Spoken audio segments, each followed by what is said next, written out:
Ayan mga Diyas, ito na yung Kilex 150 na i-full wave natin. So sa video na to, ituturo ko sa inyo kung paano mag full wave. Ito ang gagamitin natin na Lihua Skygona regulator. Tanggalin natin ito mamaya yung kanyang half wave na regulator. So bago natin i-convert ito kanyang full wave regulator, tanggalin muna natin yung sa magneto side. Yung sa kanyang stator, meron tayong ibahin dyan, i-convert natin siya. So ayan, umpisa na natin. Tara!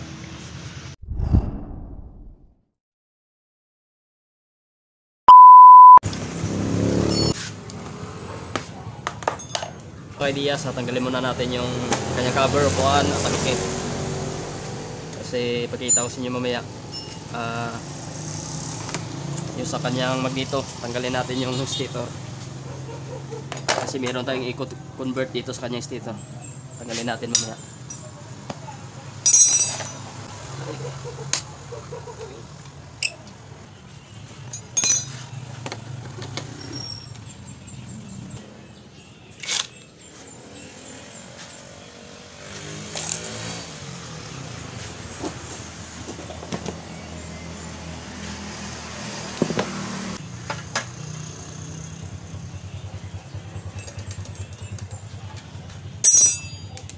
Nang balik kung magpatakot ba ko out. Siyempre.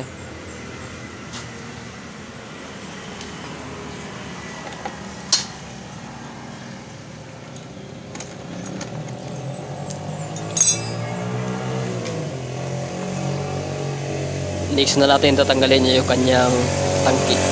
Off muna natin dito. Tanggalin na natin yung kanyang tangke.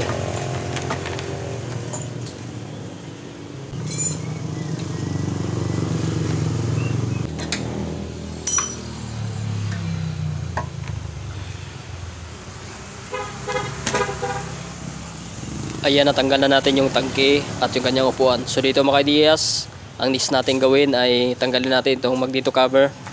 Meron tayong gagalawin dyan sa kanyang stator. Bago tayo magpalit ng full wave rectifier regulator, tanggalin muna natin yung sa stator. So tanggalin natin ito mamaya yung kanyang regulator. So tanggalin muna natin yung kanyang sa stator.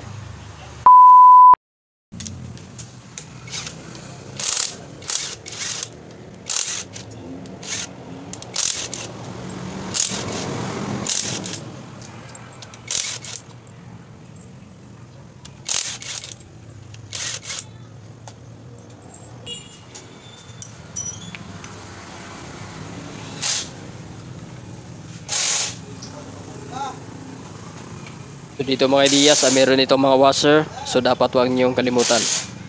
Yung mga washer yan dyan sa ating starter gears natin.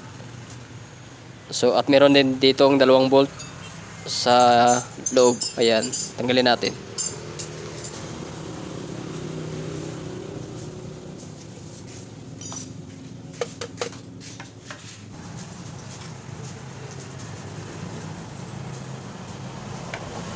Ayan mga Diyas, natanggalan natin yung kanyang magneto cover. So meron akong ipakita sa inyo dito kung ano yung galawin natin ng wires at kung ano sa magnetic coil. So ipakita ko sa inyo kung ano yung galawin natin.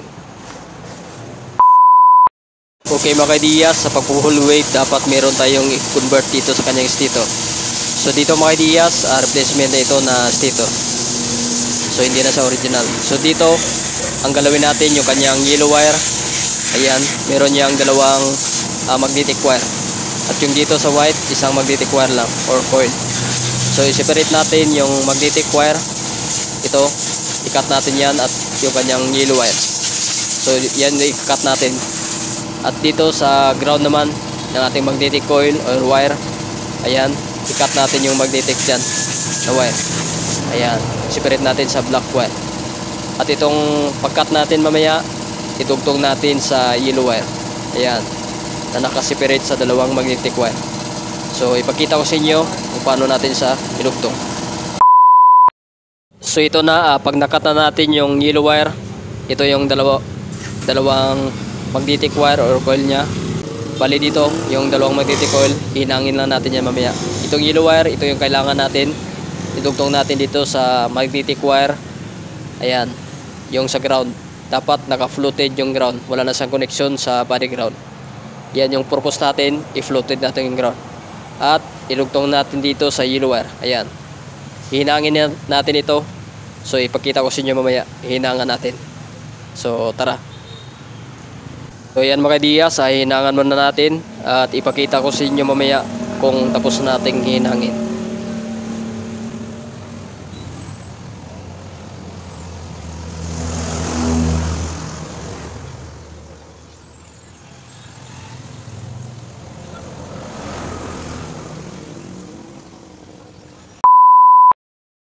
So ito na, natapos nating mahinangan. Ayan, ito yung dalawang magnetic coil kanina na wire.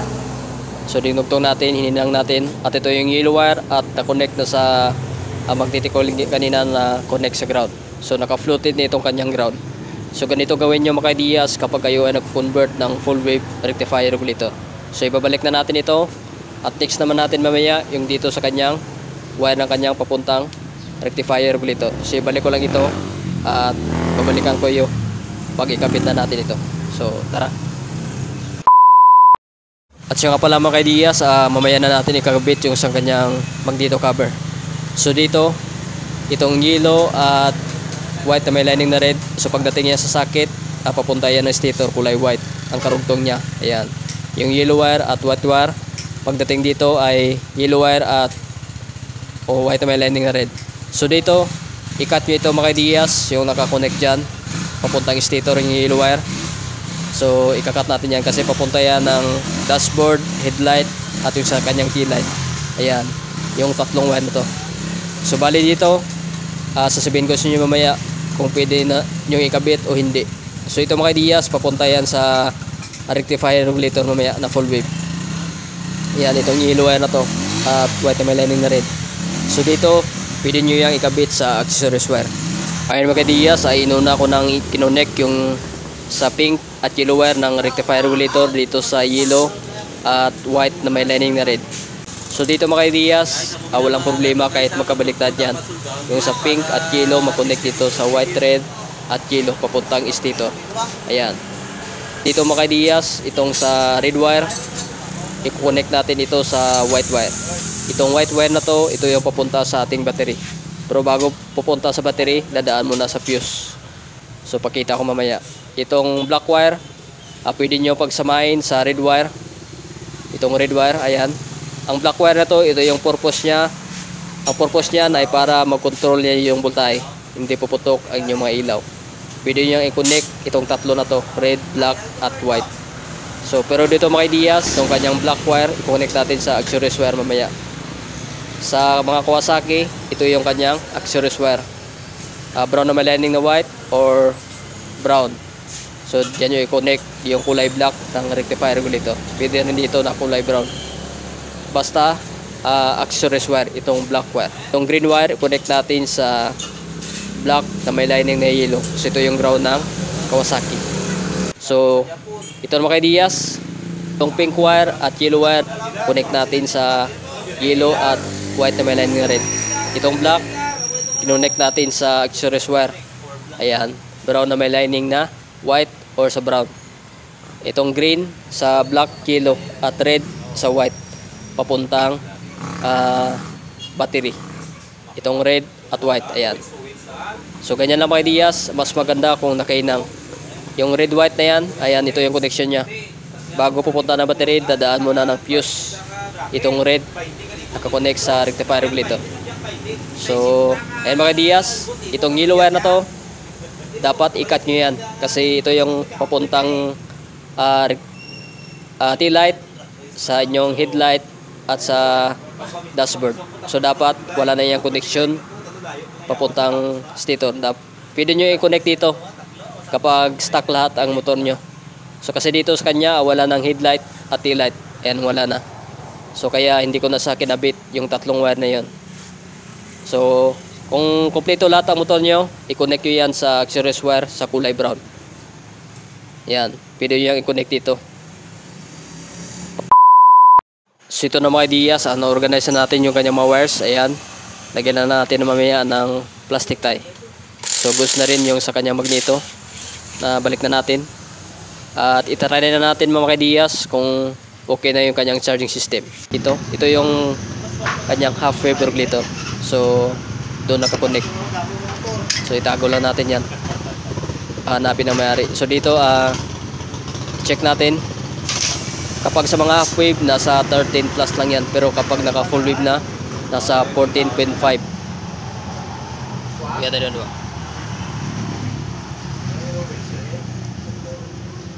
Start natin mga Diaz.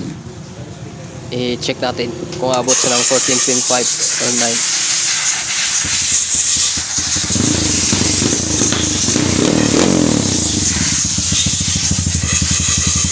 Ayan ang kung makikita natin dito, umabot na siya ng 14. Ayan, pinakasagad niya nasa 14.5 hanggang 9. So kung lalagpasan ng 16, 17 o 18, so hindi yan maganda, overcharge na yan at may tendency na mali ang pag-convert sa stator. So dapat hanggang dyan lang. So natin yung kanyang ilaw, kanyang lead light. Ayan. So okay mga Diaz, at try naman natin sa busina. Ayan na goods. So patayin na natin at i-off natin, i-on natin ulit, start. So yan, goods na siya, one click lang. So dito mga Diaz, good yung ating full wave. So sa stock nito, kung naka half wave lang, nasa 13 pinakasagad, at kapag naka full wave na, nasa 14.5 or 9. Ayan. Ayun mga Diaz, hanggang dito lang siguro yung ating video. So ganito lang mag full wave dito sa KLX 150. Balik na natin yung bangko at yung kanyang cover. So yan, hanggang dito lang. So alam mo na ngayon kung paano mag full wave. Peace out.